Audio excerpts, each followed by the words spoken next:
Hello, my name is Yeon from Jeonbuk National University Hospital.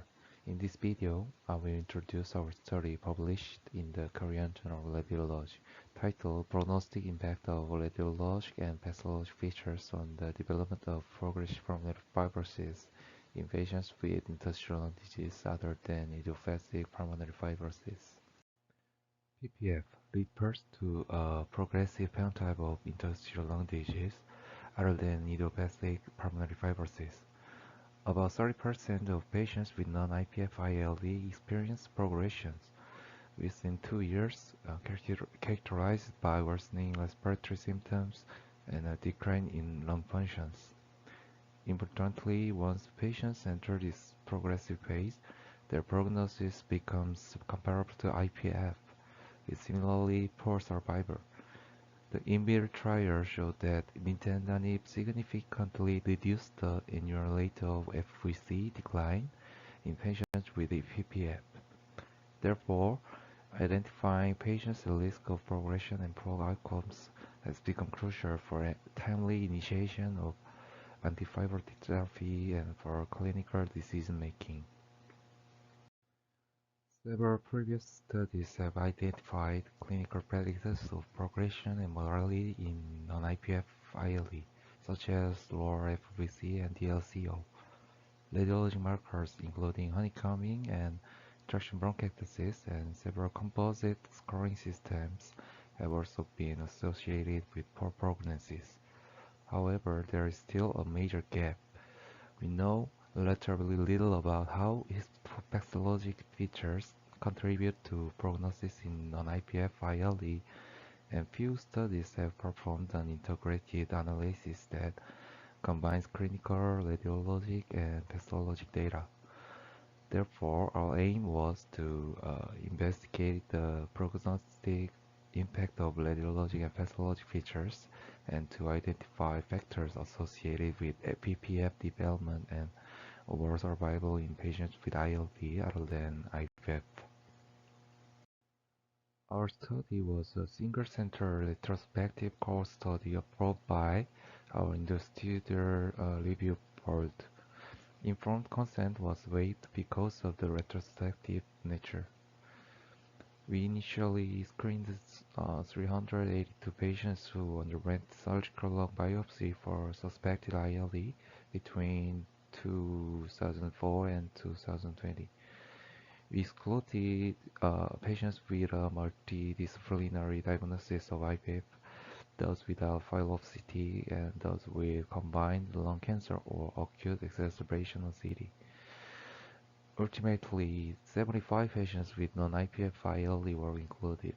The most common final diagnosis by multidisciplinary discussion was nonspecific interstitial pneumonia, accounting for about 52%, followed by hypersensitivity pneumonitis and connective tissue disease associated ILD, as well as smaller proportions of PPF, organized pneumonia, and discommotive interstitial pneumonia.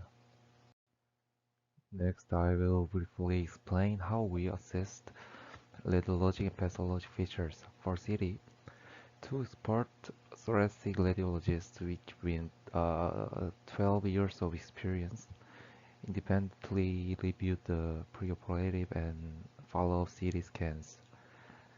They evaluated key ILD features based on the 2022 IPF guideline, including honeycombing and traction bronchiectasis or bronchiectasis, articulation, ground glass opacity, and UIP pattern. We also classified scans as fibrotic or non-fibrotic and estimated the extent of fibrosis for the whole lung to the nearest 5%. Follow-up CTs were categorized as regression, no change, or progression based on predefined criteria. For pathology, surgical lung biopsies were obtained from areas identified on CT as representative but not end stage. Two experienced pulmonary pathologists blind to clinical and imaging data evaluate the presence of dense fibrosis, architectural distortion, microscopic honeycombing, fibroblastic foci, and UIP pattern according to the 2018 ATS, ERS, JRS, ALET guidelines. We first asked whether radiologic features could serve as surrogates for pathologic changes. Interobserver agreement for radiologic variables was felt good, with kappa values ranging from about 0 to 27 to 0.67.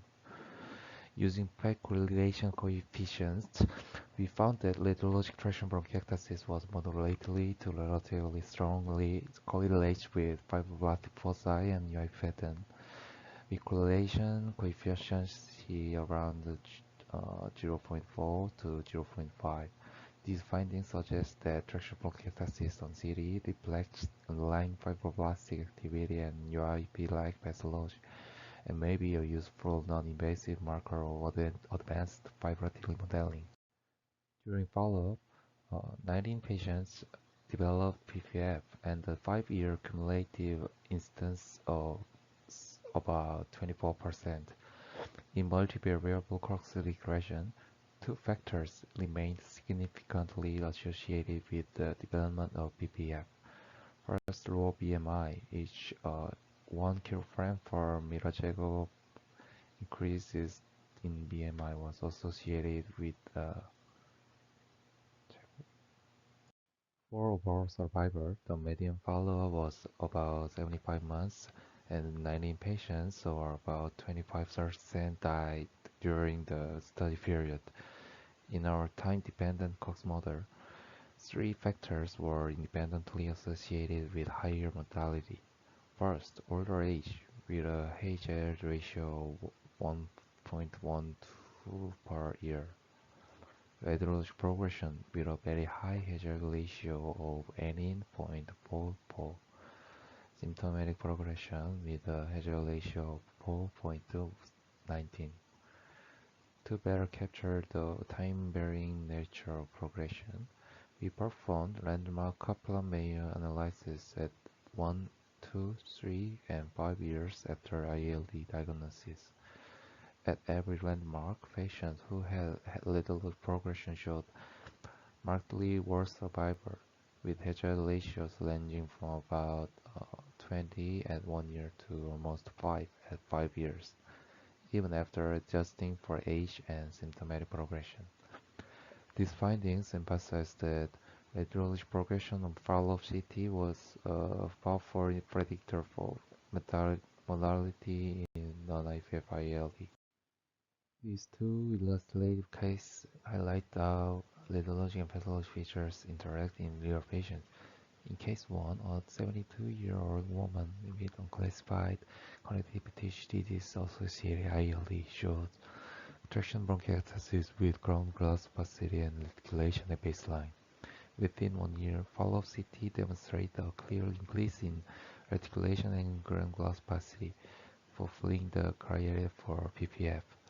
Pathology revealed advanced subpleural dominant fibrosis, honeycombing, and fibroblastic foci, and the patient died within 1 year of diagnosis. In case 2, a 73-year-old woman with fibrotin and SIP had a baseline CT showing traction bronchiectasis and reticulation. Over 3 years, both the extent of reticulation and traction bronchiectasis progressed, accompanied by a decline in FVC greater than 10%. Pathology demonstrated diffuse dense fibrosis, bronchiolar metaplasia, and fibroblastic foci.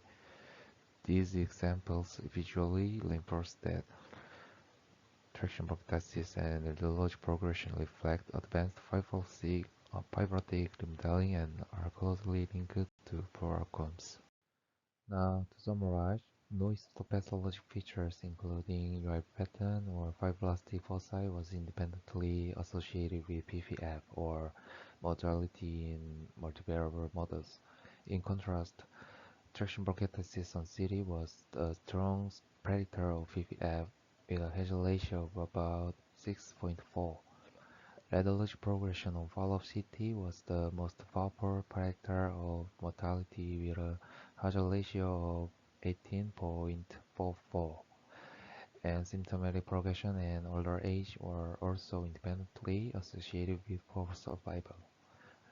These findings suggest that although surgical lung biopsy remains important for diagnosis, its prognostic value is limited compared to longitudinal radiology and clinical assessment.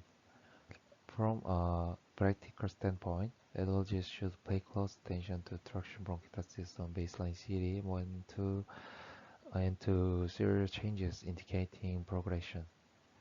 And clinicians should carefully monitor symptoms over time.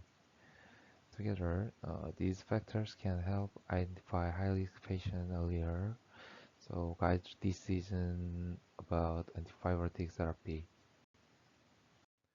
In conclusion, CT-based evaluation of traction bronchitis and radiology progression combined with symptom monitoring is crucial for predicting outcomes in patients with ILD other than IPF. Thank you for watching.